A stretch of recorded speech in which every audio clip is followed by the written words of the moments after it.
Film की शुरुआत एक छोटी सी बच्ची को दिखाने से हुई जो इस वक्त अपने झूले में लेटी हुई थी। अचानक घर का दरवाजा खुला और अंदर एक साया आ गया। वो साया खुद को बच्ची का डैड कह रहा था, जो धीरे धीरे बच्ची के झूले की तरफ बढ़ने लगा। बच्ची उसकी शक्ल देखकर डर गई, रोने लगती है, पर क्योंकि इस वक्त उसके आसपास कोई नहीं था तो बच्ची की आवाज सुन नहीं पाती और तभी वो काला साया उस छोटी सी मासूम सी बच्ची को मार देता है। इसके बाद सीन शिफ्ट होकर आता है एक फैमिली पर, जिसमें 3 लोग थे, एक डैड और उसकी 2 बेटियां। हाल ही में उनकी गाड़ी का एक्सीडेंट हुआ था जिसमें उनकी मॉम मारी गई। यह बड़ी बेटी का नाम सैडी था और उनके डैड एक डॉक्टर थे। घर में इनकी मॉम की एक तस्वीर थी। तस्वीर में जो सूट उन्होंने पहना हुआ था, सैडी वो सूट स्कूल पहन के जाती है क्योंकि अपनी मॉम की वो बहुत करीब थी और आज उसे अपनी मॉम की बहुत याद आ रही थी। स्कूल आकर जब उसने अपना लॉकर खोला तो वहाँ एक गला सड़ा सेब और खराब दही पड़ा हुआ था। इससे पहले कि सैडी कुछ समझ पाती, वहाँ कुछ लड़कियाँ आकर उसे परेशान करने लगती हैं। वो उनसे बचने की कोशिश करने लगी और इस धक्का मुक्की में वो खराब दही सैडी के कपड़ों पर गिर गया, तो मजबूरन उसे अपनी मॉम का ये सूट अब बदलना पड़ना था। सैडी के डैड जब मरीजों को चेक कर रही थी तो उनके पास एक नया मरीज आया जो बेहद घबराया हुआ था। अब क्योंकि उसने सैडी के डैड से चेकअप के लिए पहले से नहीं पूछा था तो वो उसे कल आने को कहते हैं, जिस पर वो आदमी कहता है कि डॉक्टर साहब जरा ख्याल कीजिए, मेरा मामला बहुत संगीन है, आपको इस पर गौर करना चाहिए। मेरे 3 बच्चे थे पर 1 साल के दौरान में ही तीनों की मौत हो गई। अब उनकी अचानक मरने की वजह से सबको लगता है कि मैंने ही उन्हें मारा, पर ऐसा नहीं है। भला मैं अपने बच्चों को ही क्यों मारता? ये काम एक मॉन्स्टर का है जिसका नाम बुगीमैन है, जो एक काला साया है, आत्मा है और वो हमारे घर पर है। जो कहकर वो सैडी के डैड को मॉन्स्टर की पेंटिंग दिखाता है और बताने लगा कि ये पेंटिंग मेरी बड़ी बेटी ने बनाई थी और कहा जाता है कि वो मॉन्स्टर सिर्फ उन्हीं बच्चों को अपना शिकार बनाकर मारता है जिनके माँ बाप अपने बच्चों पर ध्यान नहीं देते, उनके साथ टाइम नहीं गुजारते। अब उसकी बातों से हमें पता चला कि शुरुआत वाली जो छोटी बच्ची थी जो झूले में लेटी थी वो इसी मरीज की बेटी थी जिसे उस काले साये उस मॉन्स्टर बुगीमैन ने मार दिया। अब क्योंकि ये सारी बातें डॉक्टर इन्हीं सैडी के डैड के लिए अजीबोगरीब थी तो वो उसकी बातों का यकीन नहीं करती और कोई बहाना बनाकर दूसरे कमरे में आकर पुलिस के नंबर पर कॉल कर देती है ताकि पुलिस आकर उसे गिरफ्तार कर ले। उन्हें लग रहा था जैसे उसका ज़हनी तवाज़ुन खराब है। अब तक सैडी भी स्कूल से घर वापस आ चुकी थी। वो अपनी मोम का सूट जिस पर दही गिर गया था उसे वॉशिंग मशीन में डाल देती है धुलने के लिए, लेकिन फौरन उसने अपना सर ऊपर उठाकर देखा क्योंकि उसे घर में किसी के होने का एहसास हो रहा था।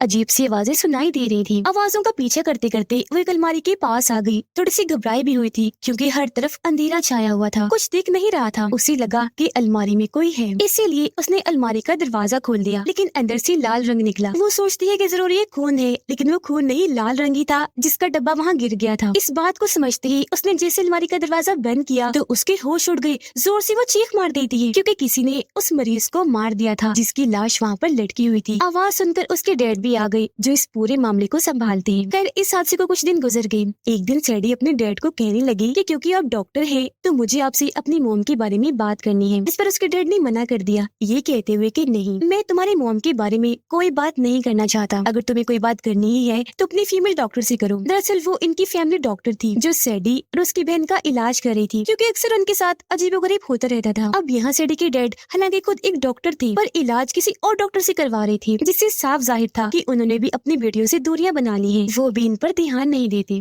रात को सैडी इंटरनेट पर कुछ वेबसाइट्स को तलाश कर रही थी जिसमें वो जानना चाह रही थी कि आत्माओं से राब्ता कैसे बनाया जाए क्योंकि वो अपनी मोम से बात करना चाहती थी। तभी उसके पास उसकी छोटी बहन आकर बताती है कि मेरा दांत हिल रहा है क्योंकि ये टूटने वाला है। अब यहाँ उनका रिवाज था कि जब भी बच्चे का दांत हिलता था तो उसे निकालने के लिए दांत को रस्सी से बांधकर दरवाजे के हुक के साथ अटका दिया जाता था ताकि जब दरवाजा बंद हो तो एक झटके से ही दांत निकल जाए, बच्चे को ज्यादा तकलीफ भी ना हो, ना ही ज्यादा खून बहे। अब सैडी उसके दांत को रस्सी से बांधकर दरवाजे के हुक के साथ अटका देती है। उसने उल्टी गिनती यानी 3 2 1 के बाद दरवाजा बंद करना था, लेकिन अभी वो 2 पर ही थी कि एकदम दरवाजा बंद हो गया जिससे बच्ची को तकलीफ हुई। रोते हुए वो सैडी से कहने लगी कि तुमने तो कहा था कि 3 2 1 के बाद बंद करूंगी, तो पहले ही क्यों कर दिया? जो सुनकर सैडी काफी हैरान रह गई क्योंकि ये काम उसका नहीं बल्कि उसी बुरे मॉन्स्टर काले साए बुगीमैन का था जो अब यहाँ आ गया था इन दोनों को अपना शिकार बनाने के लिए। और फिर धीरे धीरे करके वो उस दांत को भी अपने अंदर समा लेता है।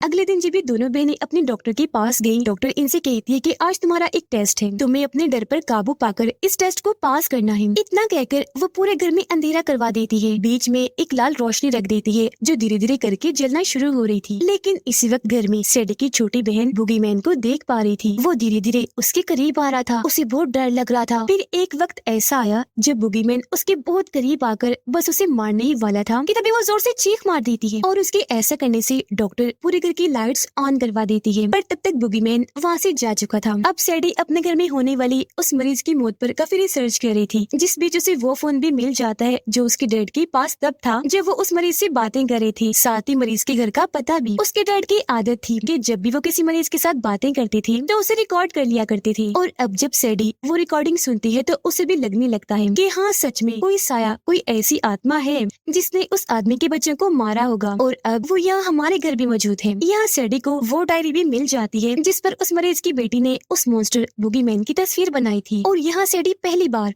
उस मॉन्स्टर को देख पाती है। ये तस्वीर वो अपनी बहन के पास लेकर गई, पूछती है क्या तुमने ऐसे किसी मॉन्स्टर को घर में महसूस किया या देखा है? उसकी बहन कहती है कि हाँ, देखा है, मुझे क्योंकि डर लगता है तो मैं हमेशा अपने साथ बड़ी सी सफेद रोशनी वाली बॉल लेके सोती थी, पर मॉन्स्टर ने मेरे पास आकर उसे तोड़ दिया, और तब मैंने उस मॉन्स्टर को महसूस किया और देखा था। इन दिनों सैडी बहुत परेशान थी, उसके घर में जो अजीबोगरीब चीजें चल रही थी उनकी वजह से, और अब क्योंकि उसके पास मरीज के घर का पता आ गया था तो वो फैसला करती है कि मैं वहाँ जाकर चेक करूंगी कि कहीं ये सारे आत्माओं भूतों का ताल्लुक वहाँ से जुड़ा हुआ तो नहीं है। जब ये वहाँ गई तो वहाँ बहुत सारी जली हुई मोमबत्तियाँ पड़ी हुई थी, पर क्योंकि यहाँ कोई नहीं था तो वो अपना फोन नंबर फ्रिज पर लेकर यहाँ से जाने लगी। लेकिन तभी उसके सामने एक औरत आ गई जो खुद को उस मरीज की वाइफ बताती है। सैडी से पूछती है कि तुम कौन हो और यहाँ क्या कर रही हो? सैडी जवाब देती है कि हमारे घर में पिछले कई दिनों से अजीबोगरीब चीजें हो रही हैं। कोई ऐसा साया है जो हमारे घर में आ चुका है और बार बार हमें जान से मारने की कोशिश करता है। जो बात सुनकर मरीज की वाइफ समझ गई कि इनके घर पर भी उस मॉन्स्टर बुगीमैन का साया है। यह सैडी उससे पूछती है कि मैं यहाँ इसलिए आई हूँ ताकि जान सकूं कि उस मॉन्स्टर से पीछा कैसे छुड़वाया जाए, तो आप हमारी मदद कीजिए, इसमें हमें क्या करना चाहिए? जो सुनकर मरीज की वाइफ जवाब देती है कि अफसोस, ऐसा कोई तरीका नहीं है जिससे तुम उस मॉन्स्टर से बच सकती हो। वो कभी तुम्हारा पीछा नहीं छोड़ेगा, तुम जहाँ जहाँ जाओगी वो वहाँ ही आ जाएगा, और ये सिलसिला तभी खत्म होगा जब तुम जान से मारे जाओगे। उस मॉन्स्टर को बुगीमैन कहते हैं, जो तुम्हारी डर का फायदा उठाकर पहले तुम पर हावी होता है, फिर तुम्हारे ही फैमिली मेंबर्स की आवाजें निकालता है। अब जाहिर है इस वजह से जब तुम बहुत ज्यादा डर जाते हो तो वो तुम्हारी जान ही ले लेता है। पर हाँ, इसकी एक कमजोरी या कहीं की कमी है, और वो है रोशनी। रोशनी से इसे बहुत डर लगता है। उनकी ये बातें चल ही रही थी कि तभी यह सच में बुगीमैन आ जाता है, जिसे देखकर मरीज की वाइफ सैडी को कहती है कि खड़ी रहो, आराम से, हिलना नहीं। और अब जैसे उसने बुगीमैन पर गोली चलाई, मौका पाकर सैडी यहाँ से भाग जाती है। वो घर आ गई। काफी दिन गुजर जाने के बाद मॉन्स्टर इन्हें परेशान करना नहीं छोड़ता। कभी वो सैडी को परेशान करता है तो कभी उसकी बहन को। अब उसके डैड आकर कहते हैं, सैडी तुम्हारी मॉम का सामान बेचने का वक्त आ गया है, जिस पर वो ऐसा करने से मना कर देती है और अपनी मॉम का सारा सामान बेसमेंट में रखने के लिए आ गई, जहाँ उसे अपनी मॉम का लाइटर, सिगरेट और कुछ नशा मिलता है। काफी टाइम से क्योंकि सैडी परेशान थी तो उसका मूड ठीक करने के लिए उसकी दोस्तें कहती है कि सैडी क्यों ना आज रात हम पार्टी करें जिसमें हम खूब इंजॉय और मजे करेंगे, जिसके लिए वो मान गई। जैसे ही रात हुई उसकी सारी दोस्ती तैयार होकर पार्टी में आ जाती है। अब काफी देर तक तो इन्होंने खूब मजे किए, पर कुछ देर के बाद जब ये बोर होने लगे तो सैडी की एक दोस्त कहने लगी कि क्या तुम्हारे पास पीने का कोई ड्रिंक, शराब वगैरह है? इस पर सैडी कहती है, पीने के लिए शराब तो नहीं, लेकिन पीने वाला नशा है जिसे अब ये सब मिलकर पीने लगते हैं। अब जब सैडी की बारी आई, उसने ये नशा लिया तो वहाँ बैठे बुगीमैन को परेशानी होने लगी। नशा लेने की वजह से सैडी की हालत खराब हो गई। इसीलिए जब वो उल्टी करने गई तो उसके मुँह से वो रस्सी से लिपटा हुआ दांत निकलता है जो उसकी बहन के मुँह से टूटा था। ये बात उसने अपने दोस्तों से छुपाई। उसकी दोस्तें कहने लगी कि शायद तुम्हारी तबीयत ठीक नहीं, चलो थोड़ा आराम कर लो, एक जगह पर बैठ जाओ आराम से। जो कहने के बाद वो उसे एक अंधेरे कमरे में बंद कर देती है। अब सैडी पहले ही काफी परेशान थी क्योंकि जानती थी कि यहाँ आसपास जरूर बुगीमैन है, और अब उसका डर और बढ़ गया क्योंकि अंधेरे कमरे में जो बंद थी, जी हाँ, सच में तभी बुगीमैन आकर उस पर हमला कर देता है, उसे मारने की कोशिश करने लगा। सैडी अपनी जान बचाने के लिए जोर जोर से चिल्लाई, दरवाजे के पास आकर पीटने लगी, दरवाजा खोलने का कह रही थी। उसकी ऐसी हालत देखकर उसकी एक दोस्त ने जल्दी से दरवाजा खोल दिया। वो डरते हुए पहले तो बाहर आई, लेकिन अपनी एक दोस्त को जोरदार थप्पड़ लगा देती है। कहने लगी कि तुम्हें मुझे अंधेरे कमरे में बंद करने की क्या जरूरत थी। उसकी इस हरकत पर बाकी दोस्तों को बहुत बुरा लगा। वो घर से बाहर निकल जाती है, ये कहकर कि सैडी पागल हो गई है। अब क्योंकि घर में पार्टी चल रही थी तो सैडी के डैड ने अपनी छोटी बेटी को टाइम पास करने के लिए वीडियो गेम लगाकर दे दी थी, जहाँ तभी बुगीमैन आ गया उस पर हमला करने के लिए। लेकिन सैडी की बहन उससे बचने के लिए बार बार वीडियो में तेज रोशनी जलाने लगी ताकि वो उसे वहाँ से भगा सके। लेकिन गेम में एक वक्त ऐसा आ गया जब बच्ची से लाल रोशनी पैदा हो गई, और अब बुगीमैन को मौका मिल गया था उसके अंदर आने का या उसे मारने का। पहले तो वो उसे खूब पीटता है, फिर उठाकर उसे दूर पटक कर मारता है। इस वजह से वो जोर से चिल्लाई क्योंकि जख्मी हो गई थी। तब उसकी आवाज सुनकर सैडी और उनके डैड यहाँ आई, फौरन उसे हॉस्पिटल ले जाने लगे। हॉस्पिटल आकर सैडी उसे कहने लगी कि जिस मॉन्स्टर को तुमने महसूस किया उसे मैंने भी किया, तो हमें इस बारे में डैड से बात करनी चाहिए। अब सैडी के पास उस मरीज की वाइफ की कॉल आई जिसे बता रही थी कि मैंने उस मॉन्स्टर